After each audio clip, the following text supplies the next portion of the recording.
Hello friends, YouTube channel पे आपका स्वागत है। और जैसा कि हमारी क्लास एनटीपीसी के प्रीवियस ईयर पेपर चल रहे हैं और आज की क्लास नंबर 38 है। और हमारा जो एनटीपीसी का एग्ज़ाम है वो भी काफ़ी नज़दीक आने वाला है। अप्रैल में स्टार्ट हो जाएगा, फरवरी हमारी ख़त्म होने को है। आज 17 तारीख हो गई है मार्च, और फिर मार्च में तो आरपीएफ कांस्टेबल के एग्ज़ाम है, और आपके जो अप्रैल में है वो एनटीपीसी के स्टार्ट हो जाएंगे आपके ग्रेजुएशन लेवल के। और मेरे ख्याल से आपका जो एग्ज़ाम होगा ग्रेजुएशन लेवल का काफ़ी अच्छा होने वाला है, और इंटर लेवल का इस बार अलग है। तो आप लोग लगातार प्रीवियस ईयर पेपर करते रहिए, जो कि काफ़ी महत्वपूर्ण होने वाले हैं। ये हम लोग प्रीवियस ईयर पेपर आज 38वां प्रैक्टिस सेट है, और पिछले जो करा चुके हैं आप उसे लगातार देखते रहिए। और फिर हम लोग करंट अफेयर स्टार्ट करने वाले हैं जल्द ही। वो भी हम लोग 2024 जुलाई से और अब तक का जो भी होगा कंप्लीट करंट अफेयर्स इसी चैनल पे कराया जाएगा। तो आइए हम लोग देखते हैं हमारा जो 38 का जो पहला जो क्वेश्चन है। क्या कह रहा है, निम्नलिखित में से किस वैज्ञानिक को हेलिकोबैक्टर पायलोरी नामक बैक्टीरियम जो पेंटिक अल्सर के लिए उत्तरदायी है की खोज के लिए फिजियोलॉजी एवं मेडिसिन के क्षेत्र में नोबेल पुरस्कार से सम्मानित किया गया है। तो इसके जो ऑप्शन है, option number A William C Campbell, number B James P Allison, number C Robin Warren, और नंबर डी जो है ब्रूस ए ब्यूटलर। तो इसका जो सही आंसर होगा ऑप्शन नंबर जो सी होगा, इसका बिल्कुल सही आंसर होगा रॉबिन वॉरेन जो, और वेरी मॉर्सल इसका सही आंसर होगा।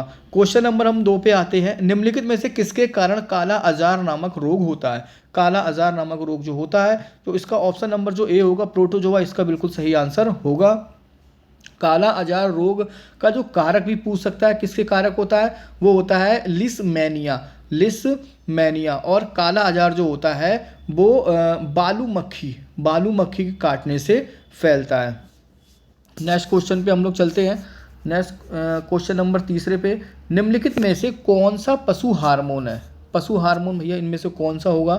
तो इसमें से जो ऑप्शन नंबर जो डी है इंसुलिन, ये आपका पशु हार्मोन होता है। और मानव शरीर में ये अग्नाशय के बीटा सेल से इंसुलिन हार्मोन का स्त्राव होता है। अच्छा, ये भी पूछ लेगा इंसुलिन हार्मोन की खोज किसने की थी? तो ये जो खोज की गई थी बेटिंग एवं बेस्ट ने की गई थी। ठीक है। और नेक्स्ट क्वेश्चन है, एमएस डॉस एक ऑपरेटिंग सिस्टम है जिसमें होता है, क्या होता है, open source origin, voice line interference, graphical user interference, command line interference. तो इसका जो सही आंसर होगा command line interference MS DOS में ऑपरेटिंग सिस्टम होता है। पहला सोशल मीडिया साइट कौन सी थी? पहली सोशल मीडिया साइट कौन सी थी? तो इसमें जो इसका जो सही आंसर होगा सी डिग्रीज, ऑप्शन नंबर जो बी है इसका सही आंसर होगा 6 डिग्रीज जो होगा 6 डिग्रीज पहली सोशल मीडिया साइट थी। ठीक है। नेक्स्ट क्वेश्चन हम लोग देखते हैं। निम्नलिखित में से क्या केवल पादप कोशिका में पाया जाता है? पादप कोशिका में पाया जाता है, तो ऑप्शन नंबर जो सी है लवक, पादप कोशिका में लवक पाया जाता है। क्वेश्चन नंबर हम लोग आते हैं नेक्स्ट पे आते हैं। इंटरक्रॉपिंग अंतर फसल प्रक्रिया इनमें से किसे दर्शाती है? इंटरक्रॉपिंग अंतर फसल प्रक्रिया इनमें से किसे दर्शाती है? तो सातवें का जो सी होगा, इंटरक्रॉपिंग अंतर फसल की प्रक्रिया पास दो या दो से अधिक फसलें उगाने के लिए दर्शाई जाती है। तो इसमें जो ऑप्शन नंबर जो सी होगा इसका बिल्कुल सही आंसर होगा। क्वेश्चन नंबर हम लोग 8 पे आते हैं। क्वेश्चन नंबर 8 में क्या कह रहा है?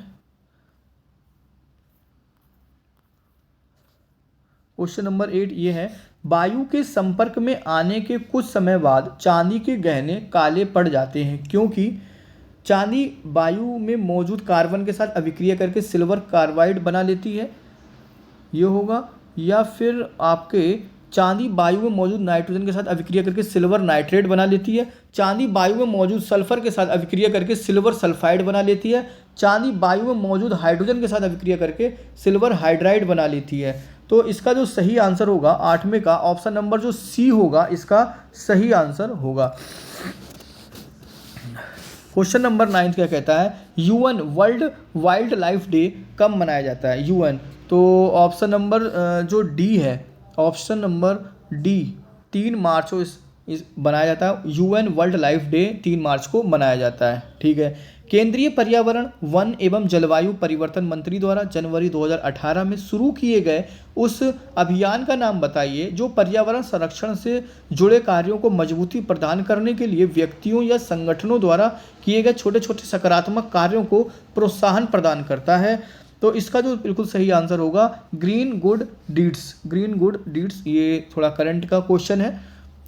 ऑप्शन नंबर जो ए होगा इसका सही आंसर होगा। और क्वेश्चन नंबर हम लोग 11 में देखते हैं, यदि लोगों के एक विशेष समूह को केरल में तेलुगु माध्यम में स्कूल खोलने की अनुमति नहीं दी जाती तो इस किस मौलिक अधिकार का उल्लंघन किया जाएगा। ये किया जाएगा आपका ऑप्शन नंबर जो डी होगा 11वें का, सांस्कृतिक एवं शैक्षणिक अधिकार। ऑप्शन नंबर डी इसका सही आंसर होगा। और संविधान का अनुच्छेद 30 होगा। क्वेश्चन नंबर 12, पेटा इंडिया की शुरुआत हुई। पेटा इंडिया की शुरुआत जो हुई थी वो 2000 में हुई थी। ऑप्शन नंबर बी इसका सही आंसर होगा।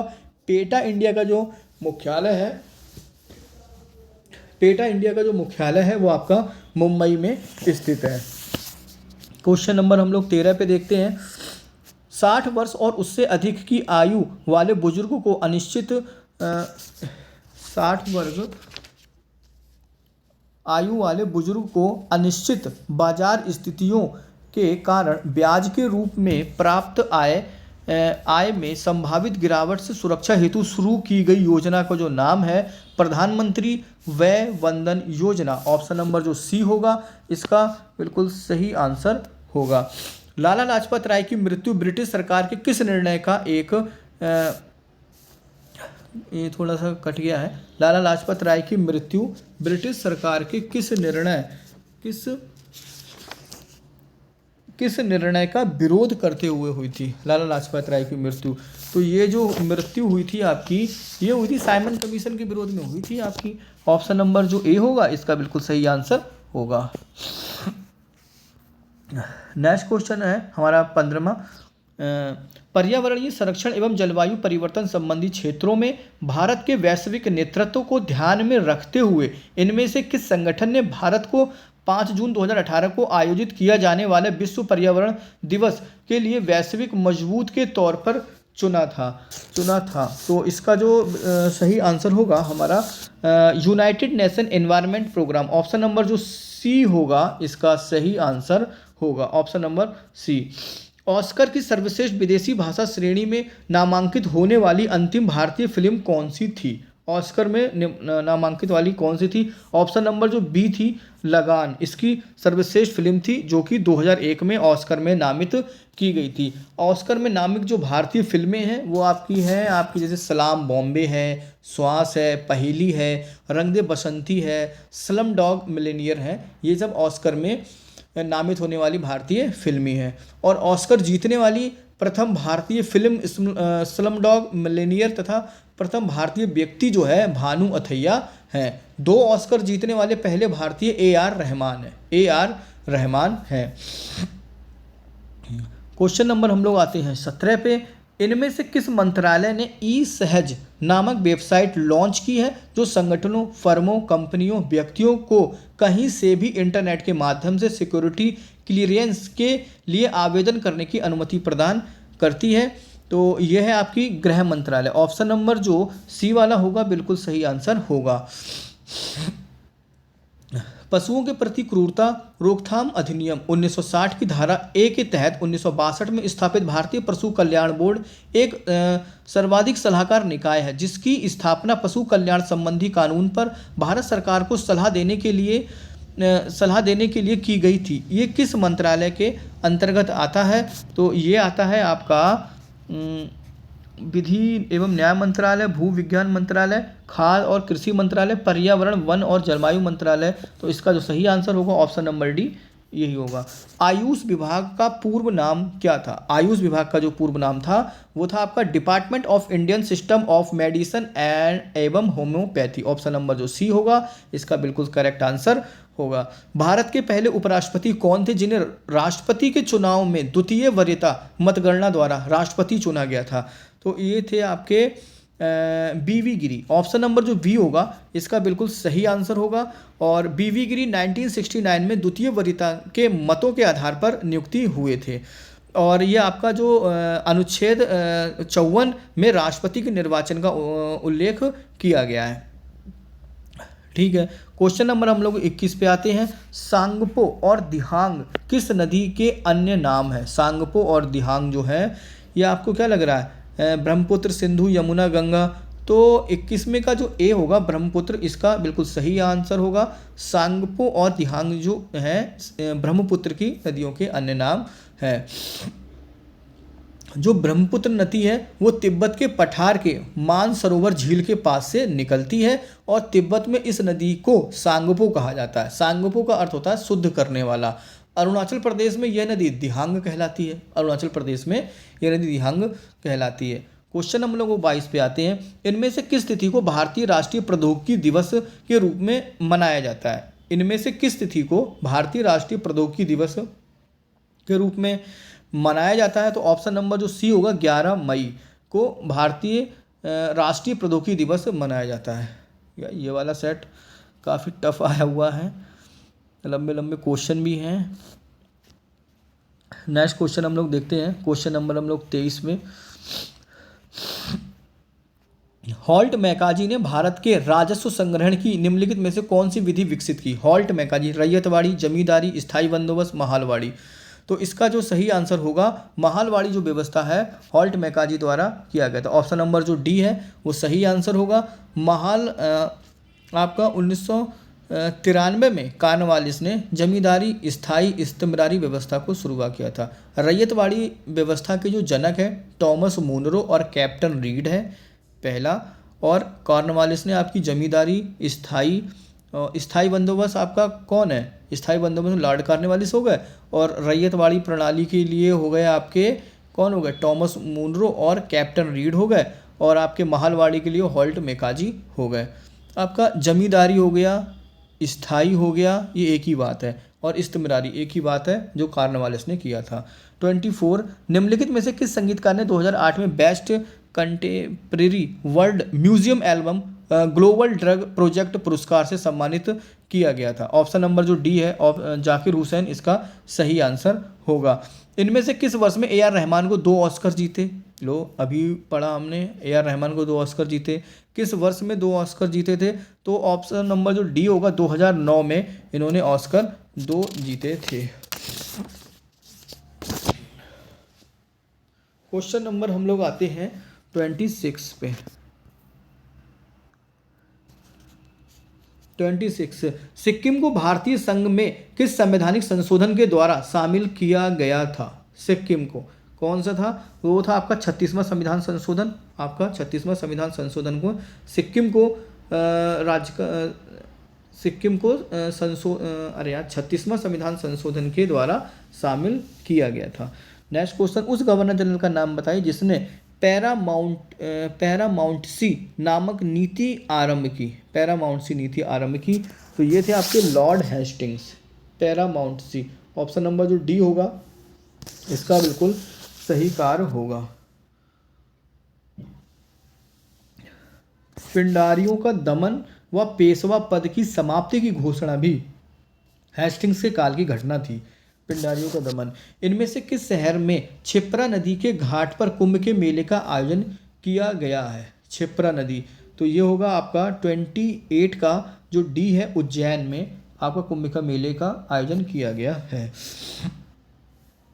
29 पे आते हैं हम लोग।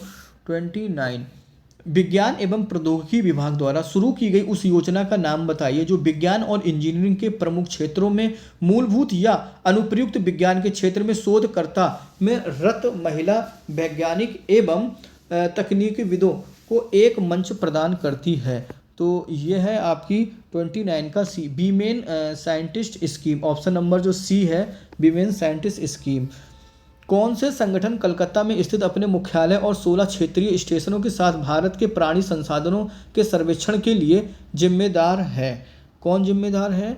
आपका zoological survey India, botanical survey of India है, animal welfare board of India, national institute of animal welfare. तो इसका जो बिल्कुल सही आंसर होगा ऑप्शन नंबर जो ए है, जूलॉजिकल सर्वे ऑफ इंडिया।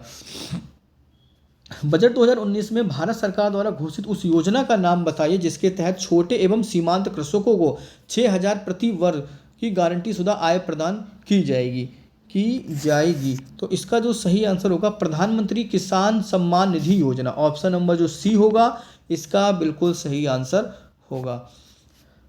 ये वाला जो सेट है काफ़ी टफ आया हुआ है। इनमें से किस युद्ध ने भारत में ब्रिटिश उपनिवेश की नींव रखी थी? तो ये आपका हम लोग प्लासी का युद्ध कहेंगे। प्लासी का जो युद्ध हुआ था 1757 में हुआ था, 23 जून 1757 में। और इसमें रॉबर्ट क्लाइव एवं बंगाल के नवाब सिराज उद्दौला के बीच में हुआ था। रॉबर्ट क्लाइव, ठीक है। और इस युद्ध में मीर जाफर ने अंग्रेजों के सहयोग किया था। इतिहासकारों ने मीर जाफर को क्लाइव के गीधड़ की संज्ञा दी, क्लाइव के। और आपका अगर बक्सर का युद्ध पूछ लिया जाए 1764 में हुआ था। और बक्सर के युद्ध में अंग्रेजी सेना का नेतृत्व किसने किया था? हेक्टर मुनरो ने किया था। और अवध के नवाब शुजा उद्दौला, मीर कासिम और शाह आलम द्वितीय की सेना ने नेतृत्व किया था। शाह आलम द्वितीय की संयुक्त सेना का नेतृत्व गुरगीन खान ने किया था। नेक्स्ट क्वेश्चन पे आते हैं। शक संवत पर आधारित भारत के राष्ट्रीय कैलेंडर के अनुसार पहले महीने का नाम क्या है? 22 मार्च 1957 को ग्रेगियन कैलेंडर के साथ आधिकारिक परियोजनों को अंकित किया गया था। तो ये पहला होता है हमारा जो ऑप्शन नंबर जो सी होगा, चैत्र, जो हिंदी माध्यम के पहला महीना होता है। शक संवत का अंतिम जो महीना होता है फाल्गुन होता है। फाल्गुन जो होता है अंतिम होता है, चैत्र पहला होता है, ठीक है। 34 फरवरी 2003 में किस मंत्रालय के अंतर्गत राष्ट्रीय पांडुलिपि मिशन की स्थापना की गई थी? राष्ट्रीय पांडुलिपि मिशन की स्थापना की गई थी। तो इसमें जो ऑप्शन है पर्यटन मंत्रालय, संस्कृत मंत्रालय, मानव संसाधन विकास मंत्रालय, वित्त मंत्रालय। तो इसका जो बिल्कुल सही आंसर होगा हमारा ऑप्शन नंबर जो बी है, संस्कृति मंत्रालय, इसका बिल्कुल सही आंसर होगा। बरदो-छम का लोक नृत्य है बरदो-छम। तो बरदो-छम किसका है? ये अरुणाचल प्रदेश का है। वारदो-छम, वर्दो नहीं, वारदो-छम है। तो इसका जो सही आंसर ऑप्शन नंबर जो डी है, अरुणाचल प्रदेश, इसका सही होगा। बारदो-छम अरुणाचल प्रदेश का लोक नृत्य है। और पोनियंग, भूइयाँ, खम्पाटी, वाचो, मुखौटा नृत्य बहुत आता है, ये भी अरुणाचल प्रदेश का ही है। नेक्स्ट और लास्ट क्वेश्चन हम लोग देखते हैं। इनमें से किस शहर में भारत की प्रथम बायो रिफाइनरी प्लांट का उद्घाटन हुआ है? बायो रिफाइनरी प्लांट का उद्घाटन हुआ है। तो ऑप्शन नंबर जो इसका सी होगा बिल्कुल सही आंसर होगा, पुणे इसका सही आंसर है। और हमारे ये 38 प्रैक्टिस सेट कंप्लीट होते हैं। अब ये रेगुलर चलते रहेंगे, आप लोग इसे लगातार देखते रहिए। और प्लीज़ हमारे चैनल को लाइक और सब्सक्राइब करते रहिए, इससे हमें भी मोटिवेशन मिलता रहता है। और आप लोग लगातार देखते रहिए क्योंकि मार्च ही मार्च बचा है हम लोग को एनटीपीसी के लिए। और जितनी मेहनत हो सके उतनी हम लोग दवा की करते रहेंगे और फिर करंट अफेयर्स पे फोकस रहेगा। आज के लिए बस इतना ही, धन्यवाद।